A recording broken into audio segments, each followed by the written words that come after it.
Chapter 5. Harold's hands were wet with sweat as he climbed aboard the bus to 25th Street. He'd taken the bus many times, but never to where Londell told him to go, a neighborhood Grandma often warned him about. 20 minutes later, the bus hissed to a stop, and Harold climbed down onto the dirty sidewalk. The streets were eerily quiet. There were no kids running home from school, no mothers carrying groceries, no delivery trucks or people walking dogs. All Harold could see were blocks of small, dingy houses huddled close together. On the corner was the burnt-out skeleton of a bar. Harold headed up the block, looking for the playground Londell mentioned. He was amazed at how desolate 25th Street was. Many windows were boarded up, as if the houses were hiding their eyes. Rooftops sagged at dangerous angles. Crumbling porches gave way to tiny yards of dirt and garbage. Harold passed a rusty car whose tires had long been removed. Up ahead, a skinny cat scurried across the street toward a spilled garbage can.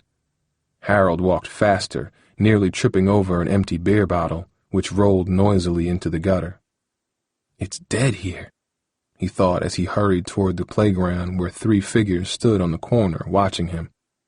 Harold swallowed hard. He felt as if he was about to cross into a place of no return. His knees trembled. "This is it," he thought, forcing himself forward. "What you want, sausage?" Jupiter snapped as he stepped forward from the group. "Yeah," added the tall, thin boy standing behind him. His top lip was swollen. The youngest boy, whom Harold remembered from Superfoods, swung his arms absent-mindedly. "I'm looking for Londell," said Harold, trying to sound confident. "He said I could find him here." Jupiter charged up to Harold, his face just inches away. "Well, he ain't here," he growled, jabbing a sharp finger into Harold's chest, "so go back to Grandma's." Harold could feel his hot breath on his face. "I gotta see Londell," Harold insisted, holding Jupiter's gaze. "It's important." "Yo, Keenan, this boy think Londell his friend or something," Jupiter said with a smirk to the tall, thin boy. "Maybe he got a crush on him." This was a mistake, Harold thought. "They're gonna jump me and leave me for dead." "Nah, man, I just gotta talk to him," Harold said quickly. "Londell said—" "I don't care what he said," Jupiter snarled, jabbing Harold's chest again. "He ain't here, and when he ain't here, I'm in charge. This is my corner, so get off." "Yeah," said Keenan. "This is Jupe's corner." "I'm not leaving till I see Londell," Harold insisted, bracing himself for another shove. Jupiter's eyes blazed with anger. "How about I make you leave, boy?" "Jupe, I'm hungry," the young boy suddenly blurted, distracting Jupiter long enough for Harold to back away. "When we gonna eat?" "Quit bothering me, Bug," Jupiter snapped, shaking his head in frustration. "Now you see why we call him that, Key? He never stopped bugging. You'll eat when Londell get here," Jupiter added, turning back to the boy. "But I'm hungry now," Bug persisted, squirming and holding his stomach.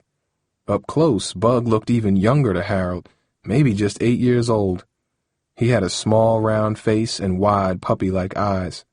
His short, stocky body reminded Harold of a baby bulldog.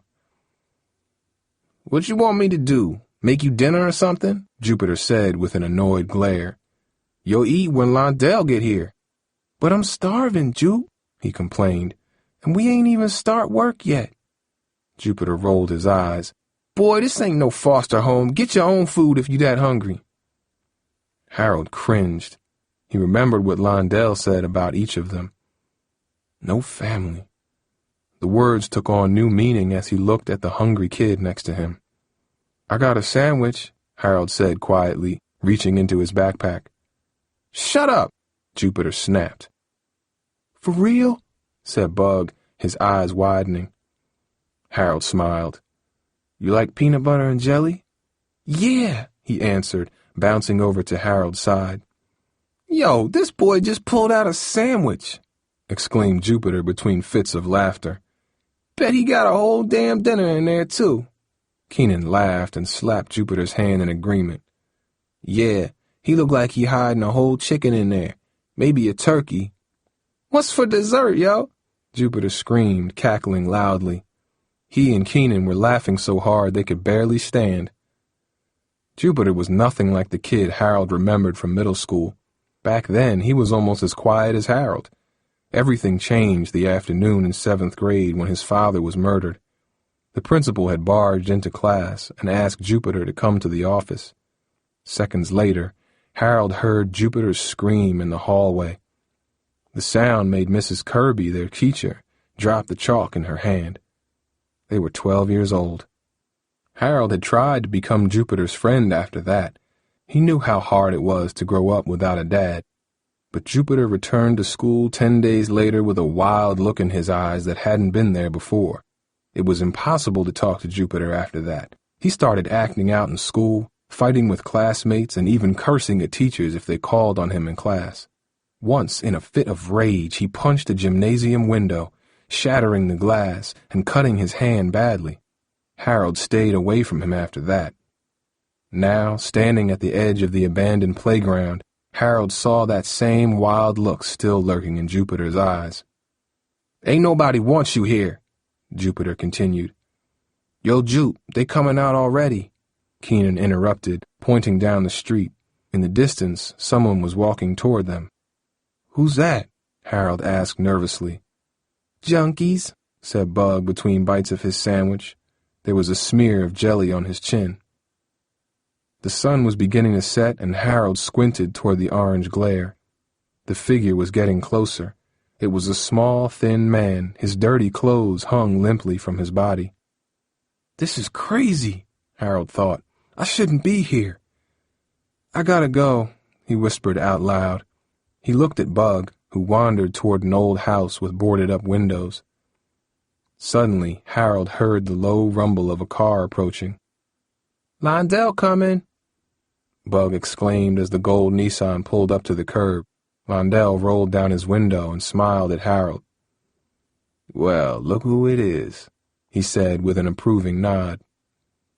"Hey," Harold said, feeling a bit safer with Londell nearby. "Yo, Londell, why you tell him to come here?" said Jupiter, nudging Harold as he jumped into the front seat of the car. Londell kept his eyes on Harold. "Get out, Jupe," he said. "Come here, Harold." "Why you gotta be like that?" Jupiter protested. Londell tossed him a brown paper bag. "Get to work. We got a line already." Jupiter climbed out and shot Harold an angry glare, shoving the paper bag down the front of his pants. Harold tried to stay calm as he sat next to Londell, but he felt like hiding under the seat and covering his eyes. "Yo, Londell," said Bug, circling over to the passenger window with a big grin. "What you bring for dinner?" "Hey, Bug," Londell answered. "How about a cheeseburger?" Londell reached into the back seat and handed Bug a bag of fast food. "Thanks," Bug said, taking the bag and running back to the playground. "How's that lip, Key?" Londell shouted with an amused expression. Keenan frowned. "All right," he answered meekly. Londell checked his rearview mirror. Harold thought he looked slightly nervous. "I'll be back in a couple hours, Jupe," he hollered. "Make sure Bug takes care of those lights." Harold was relieved when Londell pulled away from the curb. He could see a few more people making their way down the street toward the corner. In the glare of the setting sun, he couldn't see their faces, only the way they were walking. Some moved quickly, urgently, while others dragged themselves wearily. Harold shivered and locked the door. "So what's up? You need something?" Londell asked, checking the mirror again. Harold hesitated. "I don't think I can do this," he thought to himself, wiping the sweat from his forehead. He felt nauseous, and his head was starting to throb. Londell put his hand on Harold's shoulder. "Relax. You ain't got nothing to worry about." Harold knew what he was about to do was wrong, that it would break Grandma's heart, that it went against everything she taught. But there was no escaping the bills and that letter. He had to do something before it was too late and the social worker came to take him away. "I need a job, but—" "Thought you had a job," Londell said, glancing at the cell phone in his lap. I did. Harold swallowed hard. I quit. What happened? Said Londell, pulling out a cigarette from his leather jacket. I guess I did some thinking. I realized you were right. I gotta take care of myself. And my grandma. I can't do that at Superfoods. Londell nodded thoughtfully. I knew you was smart, he said with an approving smile. I don't think I can stand on that corner, Harold blurted. Londell laughed. Don't worry, I ain't gonna put you on the corner. You gonna be my delivery boy. What's that? Harold asked cautiously. I got certain... Londell paused as if he was searching for the right word. Customers I deliver to personally, regulars who spend a lot of money. It's easy. I give you the packages, then you deliver them to the addresses. The customers give you the money, and you bring the cash back to me. Think you can handle that? Maybe, said Harold. He still wasn't sure, but at least it sounded better than the corner. Harold stared out the window, watching block after block of lifeless houses pass by. Then they crossed into a different neighborhood. A few trees appeared, then grassy front yards. The houses began to look alive again with chairs set out on the porches and even a few flower pots here and there. 2 kids riding bicycles crossed in front of Londell's car. Look, Harold, as long as you're not stupid, you'll be fine. Just keep your head down and your eyes open. I'll pay you $50 a day. Shouldn't take you more than a couple hours from start to finish. $50 a day? Harold thought with excitement. With that money, he realized, he could pay for Grandma's emergency room bill by himself in just a few weeks. And to start you off, here's a little something. Londell handed Harold a crisp $50 bill. For being such a smart kid, and for trusting me. Londell pulled up in front of a small white house with green shutters. Where are we? Harold asked. At your first delivery. Here? He asked. Harold was surprised. The house was nothing like the boarded-up buildings near the playground. It looked like a nice home. Maybe a family lived inside. That's right. Business is everywhere, Londell said, reaching underneath his seat and pulling out a brown paper bag. He opened it, checking the contents, and handed it to Harold. Bring this up to the front door and ask for Sean. He'll give you $100. You give him the bag. Then bring the money back to me.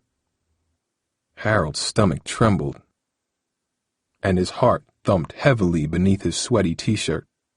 How's he going to know what I'm here for? He asked nervously. He didn't ask what was in the brown paper bags. I don't want to know, he thought. I don't ever want to know. Oh, he'll know, Londell said, glancing at his cell phone again. He'd been waiting for me all day. Londell's face turned serious. One more thing. Never give a customer his package till you have the cash in your hand. You make sure it's all there, then you hand it to him, not before. Understand? Yeah, said Harold. Londell's voice lowered. The money's on you, Harold. And the guy I work for, he don't like excuses. Don't you ever come back to me short on what you owe. You hear? Harold nodded somberly. For a moment, Londell's eyes flashed with the same wildness Jupiter's had. But then it was gone. Go on. What you waiting for? Harold climbed out of the car and walked up to the front door, glancing back nervously at Londell. From the doorstep, he could hear the muffled sound of a TV. A small sports car sat in the driveway. Harold knocked on the door. After a few seconds, a clean-shaven man appeared. You Sean? Harold asked. The man nodded. He was wearing a blue button-down shirt and beige pants. His eyes were slightly red, but otherwise he didn't look at all like what Harold had expected. Sean glanced at Harold, then at Londell before handing Harold $100. Harold counted the money, handed him the bag, and quickly returned to Londell's car. That's it? Harold asked with a wave of relief. That's it. Not so bad, right? Harold smiled. Not bad at all, he thought. I take care of my boys, Harold. Long as you do your job and keep your mouth shut, I'll make sure you get the money you need. Understand? Harold nodded, and Londell shifted the car into drive. So, you in? He asked, his eyes locked on Harold's. Yeah, said Harold, clutching the $50 bill near his heart. I'm in.